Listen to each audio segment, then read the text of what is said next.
Our guest this morning is a dear friend, 1010 Win sports director and on-air voice, Marc Ernay. Marc, good morning. How are you? Good to see you guys. How are you? Great to see you. Some better weather here in the Big Apple, and I know I'm excited for the spring and summer. I'm definitely over COVID-19.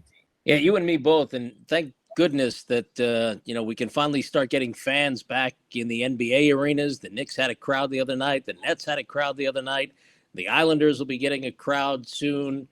Jersey will be getting crowds. Seton Hall's got their first crowd showing up, and then the Devils will have crowds. And hope springs eternal, as they say, for the baseball teams. And 15% at Yankee Stadium and Citi Field is a whole lot better than 0%.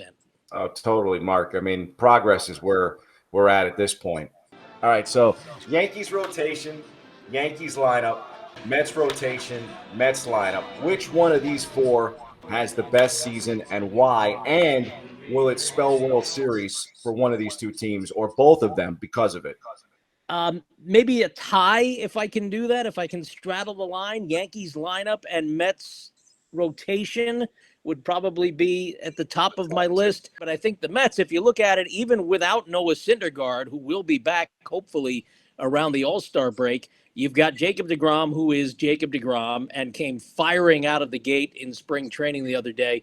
Luis Rojas joking that there was concern because he was only hitting 99 on the radar gun. But you've got Marcus Stroman back. You've got Taijuan Walker added to the mix this year. Obviously, Carlos Carrasco was added in the Francisco Lindor deal. You've got some other guys who can contribute. Jordan Yamamoto. You've got some bullpen guys that can, step up and go long. Seth Lugo, we know, wants to be a starter, so who knows what will happen with him. So I think the Mets rotation is strong. Now, the Yankees lineup might give them an edge and certainly should give them an edge as, they brought DJ LeMahieu back, which I think was an absolute must. We know DJ wanted to stay on the Yankees. Giancarlo Stanton, let's face it, the last couple of years hasn't really given the Yanks a whole lot. So whatever he can do, and we expect that, he should be rejuvenated. He's still got so much time left on that contract of his. Aaron Judge is Aaron Judge. Gary Sanchez can't possibly be worse than he was. And you've added, you bring back Brett Gardner, who is always a key contributor. And they've essentially anointed Clint Frazier as the starting left fielder. And, we know what he can do with the bat. And I think that the Yankees starting lineup certainly should give them an edge over the rest of the American League East. And by that same token, I think the Mets rotation gives them a leg up on the rest of the National League East. I could tell where the allegiance lies based on the mask over your shoulder. Well, that's my dog. He loves the Mets. And the Yankees didn't do cardboard cutouts last year. Well, we move to the NBA. I think NBA diehards would tell you right now that they envision an LA Lakers Brooklyn Nets finale. So if you had to put a percentage on it, how likely do you see that happening this year in the NBA Finals? Well, you know what? I think nobody is going to beat the Lakers in a 7-game series as good as the Utah Jazz have been, and they have the best record right now in the West. I think 25-6 as of this morning. But the Lakers, obviously the defending champions, they've got LeBron James, who is in the finals, it feels like every year. And remember, when the Lakers hosted the Nets a week ago, no Anthony Davis, no Dennis Schroeder, so they're missing 2 of their top 3 guns.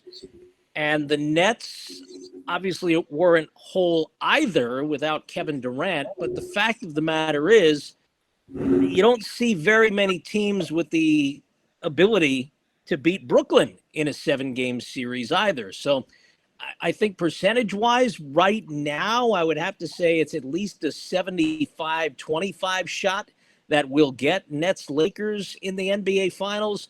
But, let's also consider that a couple of years ago, the Milwaukee Bucks, who were long shots at the beginning of the season, made it to the Eastern Conference Finals and then wound up getting bounced out by Toronto. Marc, we switch gears on the ice. The Isles have played the best of the 3 locals so far, but it's not like they've been exceptional. So what storyline do you believe will dictate which one of these 3, the Islanders, Rangers, or Devils, finishes the best this season? Bobby, I'll tell you right now, maybe the biggest story is the Artemi Panarin mystery with the Rangers. He was top 3 in the MVP voting last year in the abbreviated season.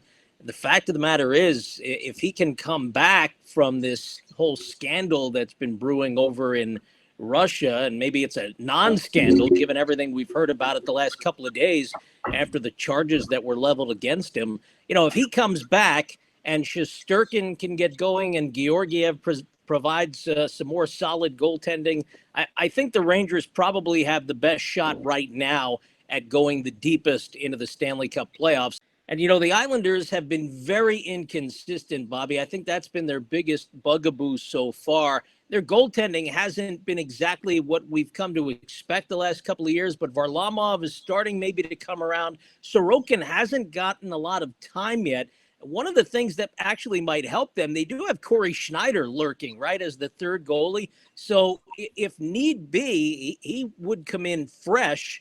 And, he's certainly not up to the caliber that he was, with Vancouver or, with the Devils the last few seasons. But he can certainly be a dependable backup if he's called on for any sort of, measurable duty.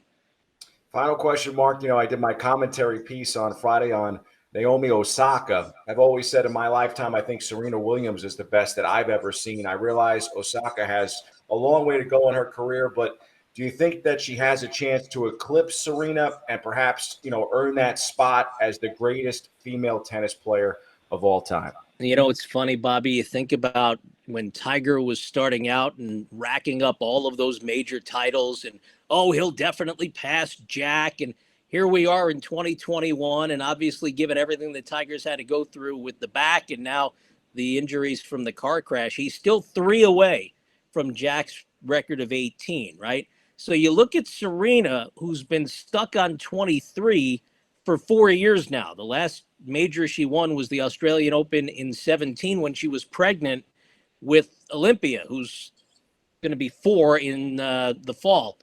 And so you think about Naomi Osaka, who is now 4 for 4 in career major finals, and you wonder, what does the road to 23 look like? And if you want to surpass Serena, and assuming Serena's done as far as winning Grand Slam titles, Naomi's got 19 to go. You look at the guys, the big 3 of Federer, Nadal, and Djokovic, who've combined to win 58. Remarkable, right? Djokovic is 2 now after he won in Melbourne. He's 2 behind Roger and Rafa. So that race will continue until they're all retired. And you figure Djokovic has a couple of years on them age-wise to catch up. So he'll probably play longer and will, you would assume, amass, a total of Grand Slam championships that is greater than both Roger and Rafa. I don't know that I'm going to pencil in Naomi Osaka right now for 15 years from now, having eclipsed Serena. I mean, Serena is far and away the best we've seen, and I don't want to take anything away from Martina Navratilova or Chris Evert or Steffi Graf or any of them, Monica Seles. We've seen some terrific tennis players over the course of the last 30 and 40 years. But Serena, and I think most of them would admit that Serena is far and away better than all of them. She is the GOAT, as they say. Naomi Osaka has certainly had Serena's number in major tournaments. She beat her in the U.S. Open final a couple of years ago, that controversial ending. She beat her last week in the semifinals at the Australian Open. I don't know that we can start to look that far down the road. I certainly can't. I think Naomi Osaka is a tremendous champion. She's a terrific player. She's great. But we're talking about greatest of all time. And I think she's still got a really long way to go in that department. Agreed. Well, folks, you can listen to Mark on 1010. You can listen to him, Rockland Boulders, U.S. Open, jack of all trades, even if you want to go take some classes at St. John's or Hofstra. Always great to have you on the show, Mark. It's good to see you, Bobby. Thanks for having me.